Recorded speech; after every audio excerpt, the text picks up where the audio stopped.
안녕하세요. 승리의 여신 법률사무소 승신의 이하연 변호사입니다. 변호사가 알려주는 6가지 인생 조언 말씀드려보려고 합니다. 많은 분들이 법적인 분쟁을 겪고 나서야 그때 조심할걸. 이런 말씀을 많이 주시는데요. 오늘은 그 6가지 함께 말씀 나눠보면서 내가 놓치는 것은 없는지 후회해보면 좋을 것 같습니다.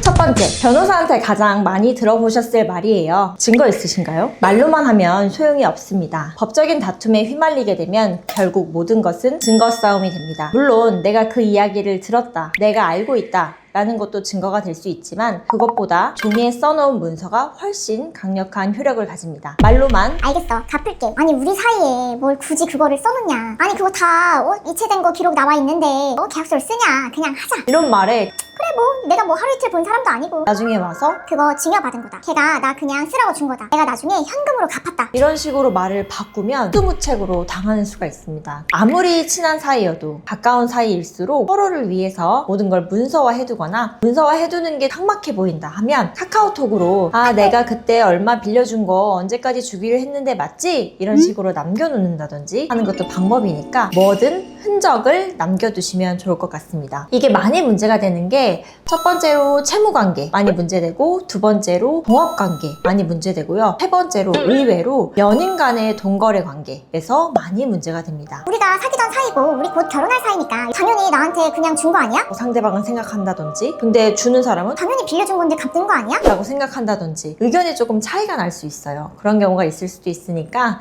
돈거래는 가까운 사이일수록 꼭 문서화 하시기를 추천드립니다. 통화, 녹음 이런 것들도 모두 증거로서 능력이 있으니까요. 뭐든 증거로 남기는 거 꼭 잊지 마세요.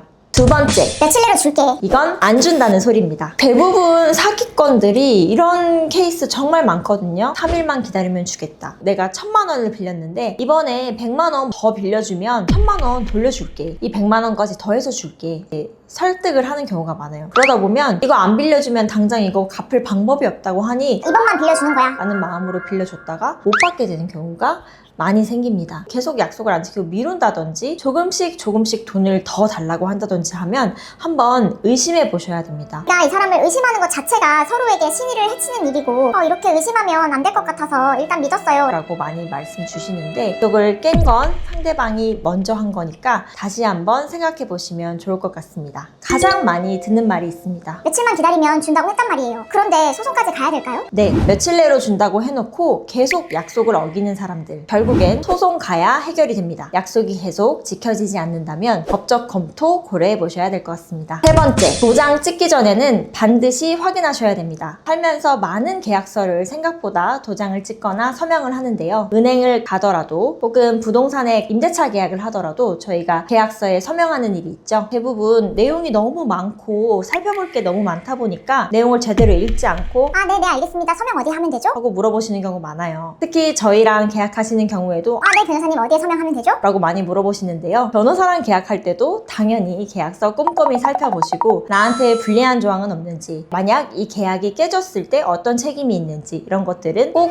확인한 다음에 서명하시거나 도장 찍으셔야 됩니다. 도장이 찍혀 있으면 그 도장이 찍혀 있는 문서 전부의 내용을 확인하고 도장을 찍었다는 의미로 해석이 되기 때문에 도장 찍은 건 맞지만 저는 계약할 때 이 내용 못 봤는데요? 저는 그런 뜻인지 몰랐는데요? 라고 말해도 아무런 소용이 없습니다. 도장 찍기 전에 조금이라도 이해가 안 가는 부분, 쎄하다 꼭 확인하셔야 됩니다. 인간의 촉은 정말 발달돼 있잖아요. 그래서 뭔가 봤을 때 좀 쎄한데 싶으면 분명히 문제가 있습니다. 쎄한 건 그냥 넘기지 마시고 꼭 다시 한번 체크해 보시면 좋을 것 같습니다. 네 번째, 권리에도 유효기간이 있다는 겁니다. 이게 무슨 말이에요 변호사님? 하시는데 권리가 있다는 건 내가 언제든 내 권리를 행사할 수 있는 것 아닌가요? 그런데 법에 권리에도 기간이 정해져 있는 경우가 상당히 많이 있습니다. 많이들 알고 계시는 게 채권 같은 경우에는 일반 사인 간의 채권은 민사상 채권이라고 저희가 부르는데 보통 10년의 소멸시효가 있습니다. 10년 동안 아무것도 행사하지 않으면 내 채권은 사라지는 겁니다. 공사대금 채권 같은 경우에는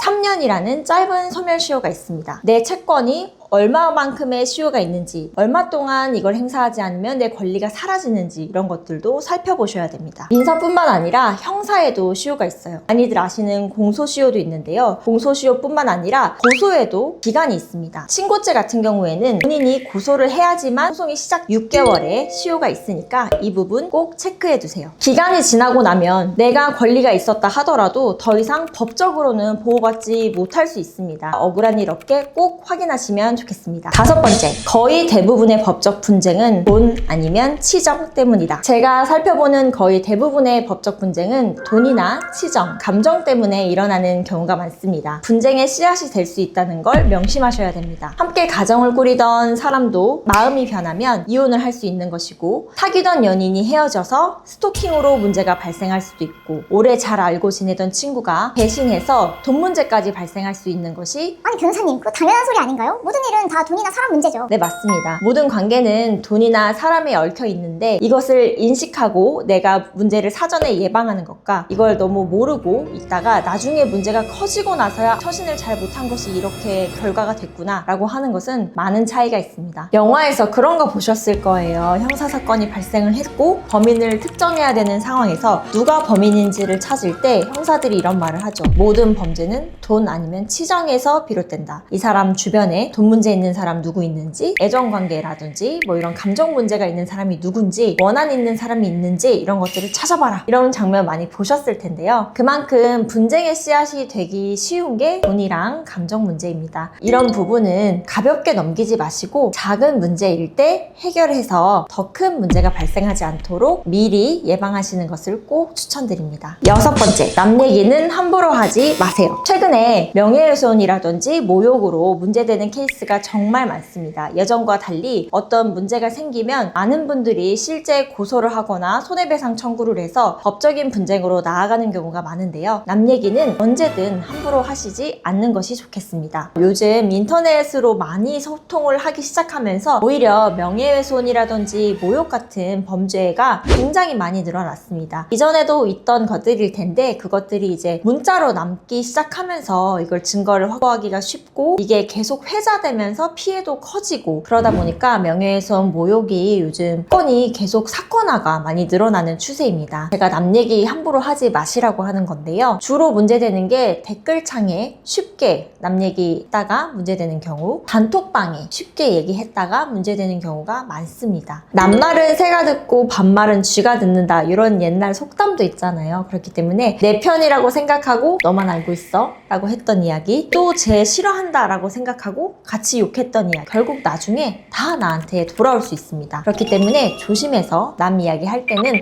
한 번 더 생각해 보시는 것을 추천드립니다. 아니 변호사님, 그러면은 내가 내 입 가지고 말도 못해요? 물론 이야기할 수 있죠. 그렇지만 모욕이라든지 명예훼손에 해당할 만한 소지가 있는 발언들은 다시 한번 생각해 보시고 하시는 것을 추천드립니다. 이 6가지 조언은 사실 굉장히 단순해 보입니다. 그러나 이것을 지키는 사람과 지키지 않는 사람, 결국에 그 끝은 다를 수밖에 없습니다. 하지 않는 사람과 소송해야 되는 사람으로 나뉘게 될 수 있습니다. 평소에 이 6가지 잊지 마시고 꼭 마음에 새겨두세요. 문제가 생기면 변호사한테 가면 되지. 애초에 문제를 만들지 않는 게 훨씬 경제적으로도 시간적으로도 이득이실 테니까 이 부분 다시 한번 확인해 보시면 좋을 것 같습니다. 만약에 이런 문제들이 실제로 발생해서 어려움을 겪고 계신다 하면은 언제든지 저희한테 연락 주시면 저희가 도움 드리겠습니다.